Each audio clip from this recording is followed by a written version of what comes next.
अगर आप 90s या फिर अर्ली 2000s के बच्चे हो तो एक चीज आप लोगों को पक्का याद होगी और वो थी सैटरडे की सुबह। घर में सब लोग सो रहे होते थे उस समय पर और आप अकेले टीवी के सामने होते थे, हाथ में बिस्किट का पैकेट लिए। At least that is what I was doing. और मेरे सामने टीवी पर दो फिगर्स होते थे, एक बड़ा क्लमजी कैट और एक छोटा शैतान माउस। बिना किसी डायलॉग के, बिना किसी एक्सप्लेनेशन के, सिर्फ स्लैपस्टिक, सिर्फ केओस, सिर्फ और सिर्फ लाफ्टर था वहां। टॉम को फ्राइंग पैन लगता था, जेरी कभी ट्रैप सेट करता था और दोनों एक दूसरे को घर तोड़ के भगाते थे। और ये सारी की सारी चीजें देख के हम लोग हंसते थे, हम बहुत ज्यादा हंसते थे, राइट। टॉम एंड जेरी हमारा मेरा बचपन था। It was simple, it was charismatic and it was awesome.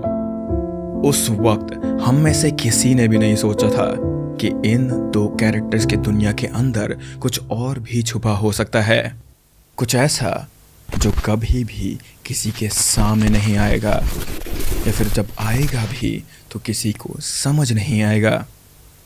लेकिन आज मैं आप लोगों को जो चीज बताने वाला हूं वो उस नॉस्टैल्जिया को हमेशा के लिए चेंज कर देगा, क्योंकि टॉम एंड जेरी के इस कलरफुल वर्ल्ड के अंदर एक ऐसा एपिसोड एग्जिस्ट करता है आज भी जिसे ऑफिशियली कभी भी एक्नॉलेज नहीं करा गया, जिसे देखने का क्लेम करने वाले लोगों ने आज तक उसे सिर्फ एक ही वर्ड से डिस्क्राइब करा है, and that is just disturbing. उस एपिसोड का हाथ लगना भी आज तक मुश्किल है, लेकिन इट इज दैट डिस्टर्बिंग कि लोग उसे कभी दोबारा देखना भी नहीं चाहते हैं। एंड उस एपिसोड का नाम है टॉम्स बेसमेंट। और ये सिर्फ एक इंटरनेट की कहानी नहीं है या फिर इंटरनेट की थ्योरी नहीं है। इस कहानी के जड़ों में एक डायरेक्टर है, एक रियल एरा है और एक रियल डार्कनेस भी है जो टॉम और जेरी के उस फेज में ऑलरेडी एग्जिस्ट करती थी।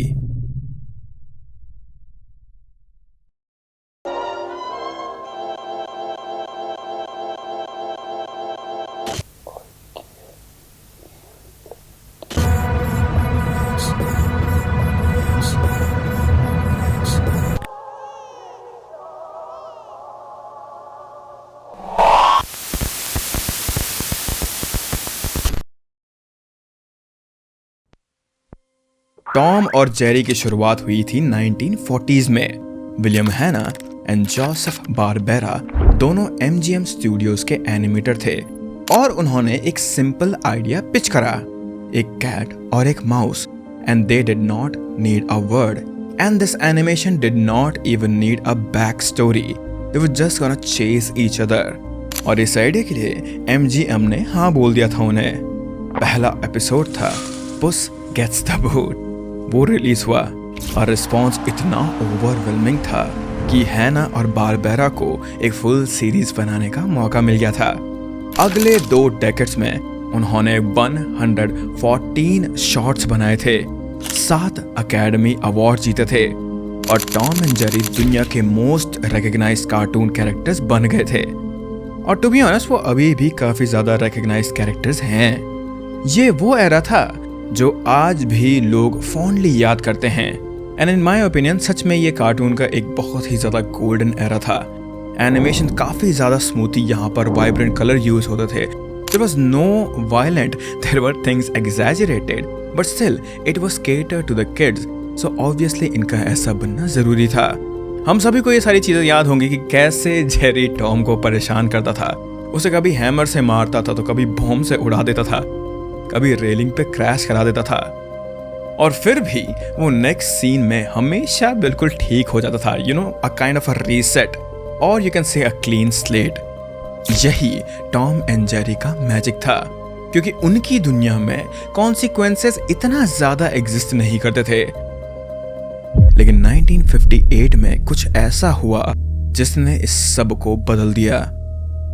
MGM ने अपना एनिमेशन डिपार्टमेंट बंद कर दिया।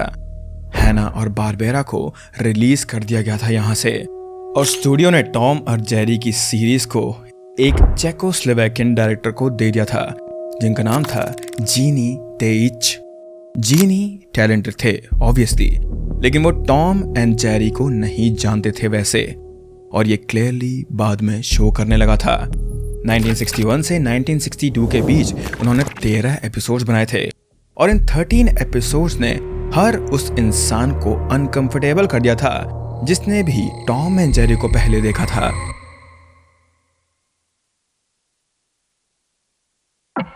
पहली चीज उन्हें ये नोटिस होती थी कि एनिमेशन थोड़ा सा ऑफ है यहाँ पर। कैरेक्टर्स स्लाइटली स्क्विश्ड दिखते हैं, मूवमेंट्स उनकी जर्की थी उस टाइम पर, और कलर्स भी जितने पहले वाइब्रेंट थे उतने वाइब्रेंट नहीं थे and kind of washed of feel करते थे, जैसे किसी ने उन पर पुराना फिल्टर मार दिया हो just for the sake of nostalgia. Tom और जेरी दोनों फेमिलियर लगते थे यस, पर फिर भी उनके कैरेक्टर डिजाइन में स्पेसिफिकली कुछ अजीब सा था, जैसे कोई उन्हें इम्पर्सनेट कर रहा हो या फिर किसी और का होमवर्क कॉपी कर रहा हो, लेकिन वो आदमी उस चीज को ढंग से नहीं देख पा रहा है या फिर ढंग से कॉपी नहीं कर पा रहा है। दूसरी चीज जो अजीब थी वो थे ओनर्स। हैना और बारबेरा वाले एरा में टॉम एंड जेरी के कभी भी ओनर का चेहरा स्क्रीन पे नहीं आया था। ज्यादा से ज्यादा अगर कुछ होता था तो वो था बस उनका हाथ या फिर पैर किसी इंटरव्यू या फिर किसी और चीजों में। तो जो इन दोनों के पीछे मिस्ट्री थी वो बहुत ही ज्यादा अननेसेसरी और कॉमिकल थी।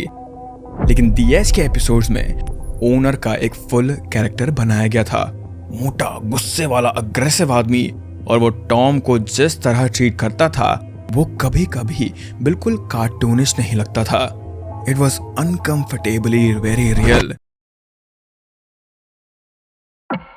तीसरी चीज थी साउंड डिजाइन। तो जैसा कि पहले भी टॉम एंड जेरी आप लोगों ने देखा होगा, you can almost here a hit और अ स्क्वीजिंग साउंड इफेक्ट, या फिर अगर कोई भाग रहा है तो उस चीज का साउंड इफेक्ट्स आपको आता था, विच वॉज वेरी कार्टूनी राइट। लेकिन जब ये नया वाला टॉम एंड जेरी आया तब उसका साउंड इफेक्ट्स कुछ ज्यादा ही रियलिस्टिक बना दिया गया था। एंड इसके पीछे भी एक बहुत ही ज्यादा वियर्ड रीजन था।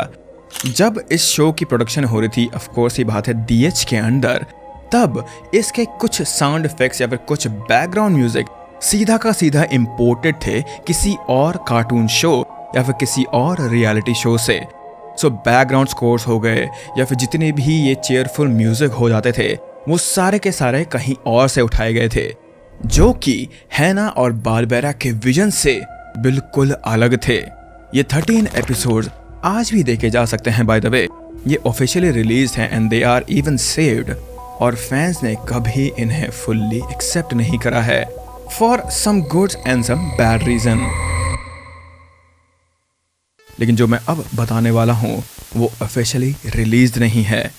ये डेज एरा का चौथा एपिसोड था, एक ऐसा एपिसोड जिसे 9 दिसंबर 2010 को पहली बार क्रीपी पास्ता विकी पे KL सिम्पसन ने डॉक्यूमेंट किया था।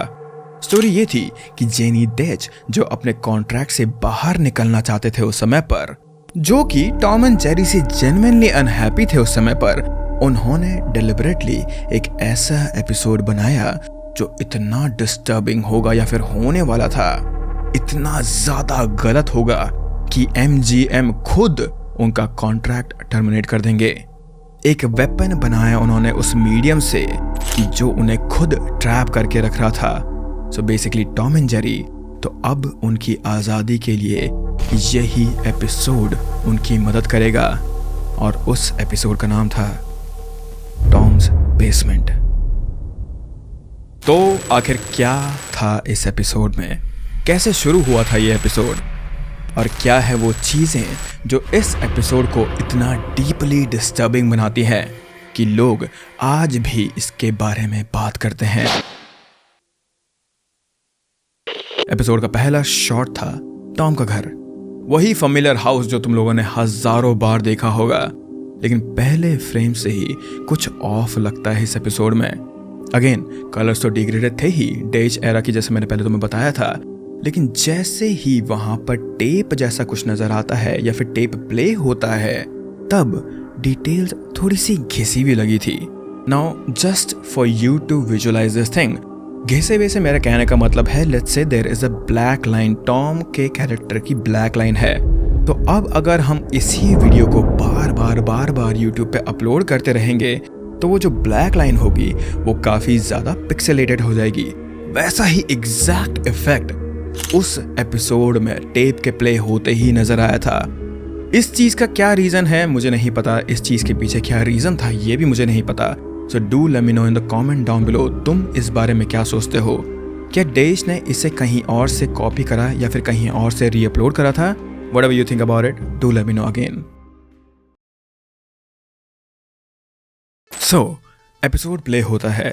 टॉम बेसमेंट के दरवाजे के सामने सोता हुआ दिख रहा है। It was the same wooden दरवाजा, थोड़ा सा डैमेज था वो, थोड़ा सा वॉर्प था वो। और फिर घर के अंदर से ओनर आता है। ठीक है, नाउ अगेन गो बैक, हैना एंड बारबेरा एरा याद करो। उनके अगेन सिर्फ कभी हमने हाथ या फिर पैर ही देखे थे। उनकी प्रेजेंस एटलीस्ट एपिसोड में तो काफी ज्यादा हार्मलेस थी, लेकिन यहाँ पर ये एपिसोड देश ने बनाया था तो उसका कैरेक्टर फुल्ली विजिबल था। अगेन बहुत ज्यादा मोटा लाल चेहरा था उसका। और जब वो घर के अंदर से बाहर आया वो कैरेक्टर पहले से ही गुस्से में था। वो कैरेक्टर सीधा टॉम के पास जाता है और बिना किसी वार्निंग के, बिना किसी रीजन के वो टॉम की टेल के ऊपर पांव रख देता है और उसे स्टॉम्प करना स्टार्ट कर देता है। नाउ एनिमेशन में जो इंजरी दिखाई जाती है वो सरप्राइजिंगली काफी ज्यादा रियलिस्टिक थी। टॉम की आवाज, वो स्क्रीम हैना और बारबेरा की कार्टूनिश येल्प टाइप की नहीं थी। उस एपिसोड में टॉम की स्क्रीम काफी ज्यादा रॉ थी, काफी ज्यादा पेनफुल थी। तो ये होने के बाद टॉम उठ जाता है। वो कांप रहा था, उसकी आंखें डर से भरी भी थी। और वो ओनर जो वो कैरेक्टर था वो सीधा बेसमेंट की तरफ पॉइंट करता है और बार बार वो टॉम को बस एक ही बात दोहराता रहता है कि कभी भी उस दरवाजे से पार मत जाना। टॉम डेस्परेटली हाँ में सर हिलाता है और दूसरे कमरे की तरफ भाग जाता है वो डर से। नाउ इस पॉइंट पर स्क्रीन पे सिर्फ बेसमेंट का दरवाजा दिख रहा था और उसी बेसमेंट के दरवाजे के बगल से एक माउस होल से जेरी बाहर आता है। Now we need to pause here, क्योंकि ये वाला जो जेरी था वो काफी ज्यादा अलग था। अगेन पहले के एरा में जेरी काफी ज्यादा क्यूट था, चीकी था, मिस्चीवियस था, you know he was very endearing. लेकिन डेज के एरा का जो जेरी था वो पहली बात तो ऑफ मॉडल था, लेकिन स्पेसिफिकली इस एपिसोड में जेरी का फेस काफी ज्यादा अलग था। Now I am not saying कि इट वाज पोअरली ड्रॉन या फिर किसी ने उसे जानबूझकर गलत बनाया था, लेकिन उसकी आंखें स्लाइटली येलो थी और उसके चेहरे पे जो एक्सप्रेशन था वो मिस्चीवियस नहीं था अब, और उसके चेहरे पर एक स्माइल थी जो बिल्कुल ही गलत इंडिकेशन दे रही थी। एक ऐसी स्माइल जो थोड़ा ज्यादा स्ट्रेस थी। उसकी आईब्रोज थोड़ी और ज्यादा ऊपर थी और उसकी बॉडी भी काफी ज्यादा स्क्वॉश थी, जैसे किसी ने बस एक स्लाइडर मूव कर दिया हो। नाउ ये जेरी वो वहां पे खड़ा रहता है कुछ सेकंड्स के लिए, जो कि नॉर्मली कभी भी नहीं होता है किसी भी एपिसोड में टॉम एंड जेरी के। You have always seen this thing कि जेरी अगर माउस होल से बाहर आता है तो वो हमेशा इधर उधर देखता है कि कहीं टॉम वहां तो नहीं है उसे मारने के लिए। लेकिन ये वाला जेरी वो वहां पे बस खड़ा था। इसके बाद इस एपिसोड में जेरी ने बेसमेंट का दरवाजा देखा तो उसने वहां पे डायरेक्टली टॉम को देख लिया था और फिर ये वाला जेरी टॉम के पीछे चला गया। नाउ जिस तरीके से ये जेरी चल रहा था इस एपिसोड में, उसके हर एक कदम में एक इंटेंशन था। इट वॉज ऑलमोस्ट लाइक जैसे धुरंधर मूवी में रणबीर चलता है ना हर एक स्टेप के साथ इतनी ज्यादा मौत को लेते हुए, वैसे ही यही वाला जेरी भी चल रहा था। There was no playful skip, there was no running, it was measured, it was purposeful, और उसमें कहीं ना कहीं थोड़ा सा खौफ भी था। लेकिन इसके बाद ये वाला जो एपिसोड रिकॉर्डेड है उसमें एक प्रॉब्लम है। जो आगे का पार्ट है वो एक लूप में रिकॉर्डेड है या फिर इसमें कुछ प्रॉब्लम आई होगी रिकॉर्ड करते हुए, लेकिन जो ये रिपीटेटिव लूप है it is very disturbing. Jerry Tom को प्रोवोक करता है, टॉम उसे चेस करता है। जेरी डेलिबरेटली टॉम को बेसमेंट के दरवाजे की तरफ ले जाता है बार बार, और हर बार टॉम उस दरवाजे के पास पहुंचता है और उसे अपने ओनर की याद आ जाती है, और कभी कभी तो वो ओनर भी वहां पे आ जाता है और फिर वो ओनर टॉम को मारता है। पहली बार ओनर टॉम पर हाथ उठाता है दूसरी बार वो उसे दीवार से स्लैम कर देता है। टॉम इस सीन में काफी ज्यादा इंजर्ड दिख रहा था। एक ब्रूज था उसके चेहरे पर और एक कट भी था उसके हाथ पर। और यहीं से वो डार्क एलिमेंट आता है इस एपिसोड में, जिसके बारे में लोगों को सबसे ज्यादा चिंता हो रही थी। ये जो इंजरीज थी ये गायब नहीं होती। अगेन पहले वाले एरा में टॉम को कुछ भी कर लो तुम लोग, जेरी कुछ भी करे टॉम के साथ, नेक्स्ट सीन में या फिर एटलीस्ट नेक्स्ट हाफ कट में टॉम मैजिकली ठीक हो जाता था। लेकिन यहां नहीं। पहली बीटिंग के बाद टॉम का वो कट, वो ब्रूज, वो सेम चीजें नेक्स्ट सीन में भी कह रही हुई थी।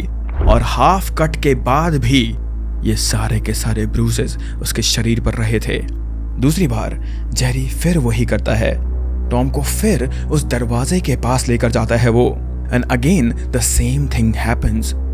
ओनर फिर वहां पे आता है और इस बार और भी ज्यादा फोर्स के साथ वो टॉम को मारता है। नाउ इस टाइम पे वो टॉम के पैर पे मारता है, लेकिन जैसे ही वो सीन आने वाला था, as I told you guys कि इस एपिसोड में कुछ प्रॉब्लम है, तो वो वाला जो सीन था जहां पे उसका पैर दिखाया जाता है, उस सीन में या फिर उस फ्रेम में कुछ अजीब सा हो जाता है। And it cuts right to Tom limping. Limp करते हुए उसका ब्रूज हमें साफ साफ दिखाई देता है। And there is even bleeding in this episode. And again the same thing, याद रखो कि कोई भी इंजरी टॉम की रीसेट नहीं हो रही है। तो जो पहले वाले इंजरीज थे उसके, वो अभी भी उसकी बॉडी पर थे। तीसरी बार, इस बार ओनर बिलिस्टिक हो जाता है, पागल हो जाता है वो यहाँ पर। एंड ये सीन अगेन रिपोर्टेडली सबसे ज्यादा डिस्टर्बिंग है इस पूरे के पूरे एपिसोड में। कैमरा ओनर के चेहरे पर जूम होना शुरू हो जाता है और फिर कुछ ऐसा होता है जो डेज एरा के ऑफिशियल एपिसोड्स में भी कभी नहीं हुआ था। कैमरा पहली बार in the history of Tom and Jerry distort होता है। कलर एक्चुअली शिफ्ट्स, पूरी की पूरी स्क्रीन वाइब्रेट होती है जैसे कि टेप खराब हो रहा हो। और ओनर जो चिल्लाता है वो इतना ज़्यादा लाउड था कि पूरे एपिसोड का कोई भी साउंड इस एक मोमेंट से ज़्यादा नहीं हो सकता। And the word he says वो यहाँ पे रिपीट करने लायक नहीं है, लेकिन उसकी इंटेंसिटी, उसकी विशियसनेस, लोग कहते हैं कि ये बिल्कुल वो टोन थी जिसमें कार्टून्स तो कभी बात नहीं करते हैं, लेकिन जब एक असली इंसान की लड़ाई होती है किसी और इंसान से, वैसी कुछ जेन्युइनली अनकंफर्टेबल आवाज़ आ रही थी इस एपिसोड में। बट कैरिंग ऑन, इस तीसरी बीटिंग के बाद टॉम फ्लोर पे गिरा होता है बेचारा। ब्रूस्ड, उससे खून निकल रहा है जगहों जगहों पर। एक लेग उसका क्लियरली डैमेज्ड है और उसके हर एक मूवमेंट में पेन हमें क्लियरली विजिबल होता है। वो उठ के खड़े होने की कोशिश तो करता है पर बेयरली कर पाता है वो ये चीज़। और फिर वो जेरी को देखता है, वही क्रुकेड स्ट्रेच्ड स्माइल, उसकी आंखें पीली, and he was not same as before. लेकिन इसके बाद टॉम जो करता है वो बिल्कुल अनएक्सपेक्टेड था। टॉम डज नॉट रन, वो भागता नहीं है, उसको गुस्सा नहीं आता, वो कोई ट्रैप सेट नहीं करता। टॉम वो बड़ा क्लमजी कैट जिसे हम हमेशा से बचपन से देखते आ रहे हैं, वो सीधा फ्लोर पे घुटनों के बल बैठ जाता है, या फिर टू बी मोर क्लियर, उस चीज के सामने जिसने ये सब कुछ किया था उसके सामने वो बहुत ज्यादा रोता है। इस एपिसोड में ये सब कुछ होने के बाद टॉम का कैरेक्टर कुछ मंबल करता है, कुछ कहने की कोशिश करता है, लेकिन द वर्ड्स और the language is not crystal clear. Again ये पूरा का पूरा एपिसोड ऐसा लगता है कि काफ़ी ज़्यादा कंप्रेस्ड हुआ हो या फिर बार बार री अपलोड हुआ हो कहीं पे, बट स्टिल जो दर्द है उसकी आवाज़ में, the broken beaten cat, it sounded very real and some people even say that it sounded like a girl. Jerry इस मोमेंट पे जब टॉम अपने घुटने पर था, वो टॉम की तरफ देखता है, 1 सेकंड 2 सेकंड वही स्माइल, वही आंखें, और फिर वो हंसकर टॉम को एक साइड पुश करता है बिना किसी एफर्ट के वो भी, और टॉम फिर से बेसमेंट के दरवाजे के पास गिर जाता है। नाउ अगेन तुम्हें याद ही होगा ओनर ने मना करा था टॉम को उस दरवाजे के पास जाने के पास, तो जैसे ही वो देखता है कि टॉम की बॉडी यहाँ पर आ गई है, वो गुस्से से टॉम की तरफ आने की कोशिश करता है, लेकिन तब कुछ ऐसा अनएक्सपेक्टेड होता है इस एपिसोड में जो किसी ने भी नहीं सोचा था। वही जेरी जो पूरे के पूरे एपिसोड में टॉम को परेशान कर रहा था, इतना ब्रूटली पिटवाया था उसने टॉम को, वो जेरी सीधा किचन काउंटर पर आ जाता है और एक नाइफ उठाकर ओनर की तरफ इशारा करता है, और इसके बाद वो बिना रुके, बिना किसी फेलियर के वो नाइफ को सीधा ओनर के पैर में घोंप देता है।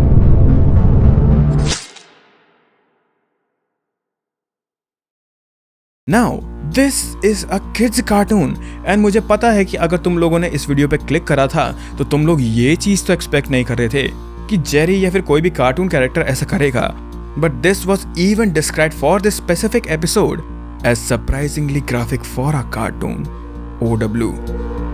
इसके सीधा बाद ओनर बहुत ज्यादा जोर से चिल्लाने लग जाता है एंड वो लिम्प करके पीछे होता है, और उस मोमेंट में पहली बार टॉम और जेरी दोनों ऐसा लगता है कि वो दोनों एक साइड पर हैं। टॉम अपनी पूरी इंजरीज के साथ उठने की कोशिश करता है and he kind of succeeds in that thing.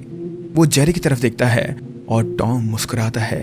पहली बार इस एपिसोड में वो वार्मली और जेन्युइनली मुस्कुराता है। इसके बाद वाले फ्रेम में बेसमेंट का दरवाजा खुलता है और दोनों मिलकर ओनर की बॉडी को नीचे ले जाते हैं। जो चीज़ बेसमेंट में होती है इस एपिसोड में, उसको बताने से पहले I again want to give you a warning, क्योंकि this will permanently scar your brain and तुम लोग टॉम एंड जेरी के इमेज को भूल ही जाओगे। So here we go. Dozens of bodies were lying there. एक नहीं, दो नहीं, dozens। और ये सारी की सारी बॉडीज डीके के अलग अलग स्टेज पर थी। कुछ बॉडीज नहीं लगती थी, लेकिन कुछ बहुत ही ज्यादा पुरानी।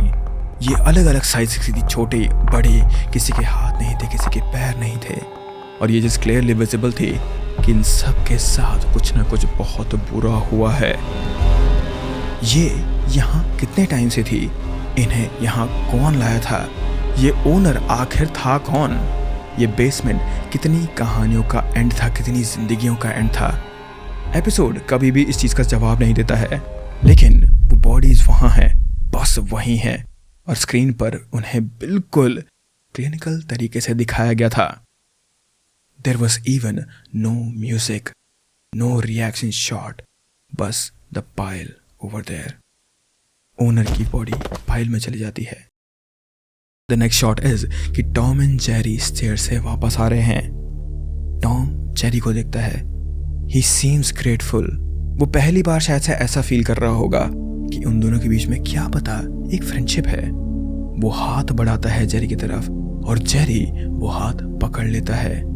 एक मोमेंट के लिए सारी की सारी शायद से ऑडियंस को ऐसा लगा होगा कि इन दोनों के बीच में तो सच में सब कुछ रिजॉल्व हो गया, कि टॉम का टॉर्चर अब फाइनली खत्म हुआ।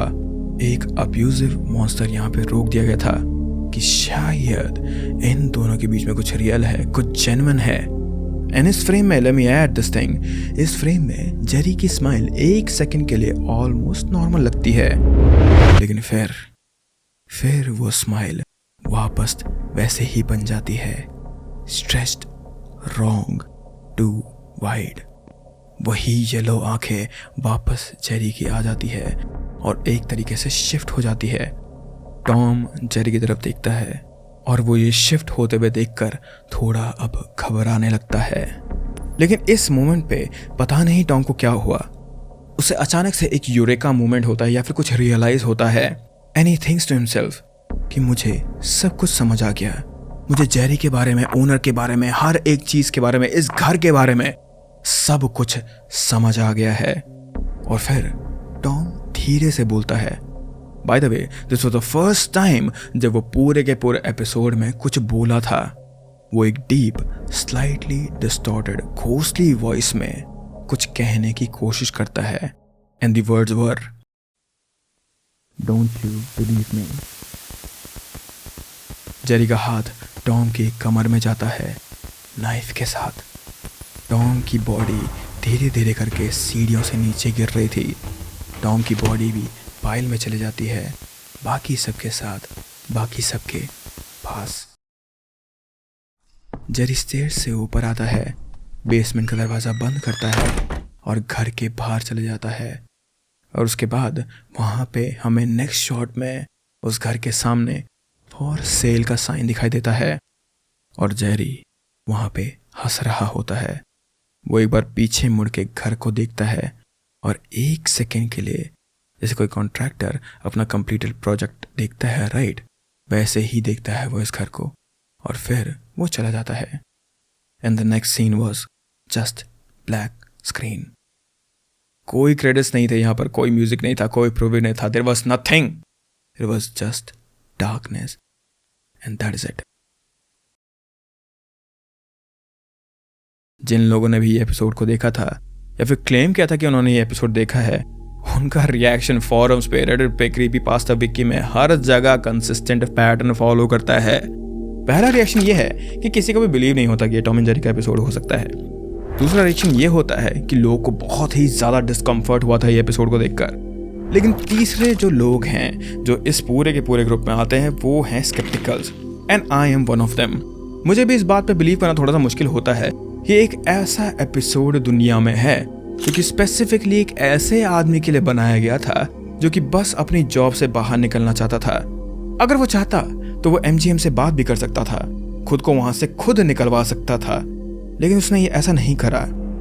Then comes the theory. आखिर टॉम ने डोंट यू बिलीव क्यों बोला? Now again, I'm talking about theories here. तो सबसे ज़्यादा वाइडली डिस्कस थ्योरी है कि जीनी डेज टॉम और जेरी से जेन्युइनली अनहैप्पी था। उसका ना यहाँ पे काम करने का मन था और ना ही उसका यहाँ पे किसी चीज़ को फोर्स करने का मन था। सो जो ये डोंट यू बिलीव थिंग, जो ये डायलॉग था इस पूरी की पूरे एपिसोड में, उसका बेसिकली मतलब था डेज का पुराने ओनर्स को कहना कुछ। वो उन्हें कुछ मैसेज देना चाहता था एंड उनसे कुछ आंसर जानना चाहता था। सेकंड जो थ्योरी है वो है उस टाइम की जब एक लड़की की रोने की आवाज़ आई थी, जैसे कि मैंने तुम्हें बताया ही था। ये आवाज़ कुछ लोग कहते हैं कि बहुत ही ज़्यादा रियलिस्टिक थी, बहुत ही ज़्यादा क्रीपी थी and it almost sounded like कि किसी रियल इंसान की आवाज़ को यहाँ पे रिकॉर्ड करके उसे इस एपिसोड में यूज़ करा गया था। Which is fine, which is normal, ये बहुत ज़्यादा होता है, इसी चीज़ को हम वॉइस एक्टिंग कहते हैं। लेकिन लोगों का यहाँ पर मानना है कि जो पेन था उस आवाज़ में वो काफ़ी ज़्यादा रियल था। तो आखिर डेज को इस स्क्रीम की, इस आवाज़ को यूज़ करने की परमिशन कहाँ से मिली?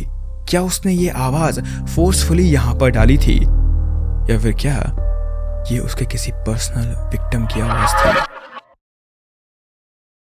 और जो लास्ट थ्योरी है इस पूरे के पूरे एपिसोड की वो ये है कि क्या एनिमेटर्स को पता था इस एपिसोड के बारे में पहले से ही, और अगर उन्हें पता था तो आखिरकार आज तक उन एनिमेटर्स ने इस एपिसोड के बारे में कुछ बोला क्यों नहीं है? क्या मैनेजमेंट उन्हें इस चीज़ के बारे में हश हश या फिर चुप रहने के लिए मजबूर कर रहे हैं? क्या इस एपिसोड का पूरा सच उन्हें पता था या नहीं? ये चीज़ भी अभी तक एक राज ही रह गई है। ना ये जितनी भी थ्योरीज हैं इंटरनेट पर, इन सारी चीज़ों के बारे में तो हम हमेशा दिन भर या फिर कितने घंटों तक भी डिस्कस कर सकते हैं। लेकिन what do you guys think about this thing? What was that sound in that episode? Also जो कुछ भी तुम लोग इस एपिसोड के बारे में फील करते हो, do let me know in the comment section below. But इसी के साथ ये वाला एपिसोड आज यहीं पे खत्म होता है। अगर ऐसे ही कोई और एपिसोड भी है जिनके बारे में आप चाहते हो कि मैं बात करूं, then do let me know in the comment section below guys. But with that I hope that you guys are happy and healthy and मैं मिलता हूं तुम लोगों से अब अगली वीडियो में। Bye bye.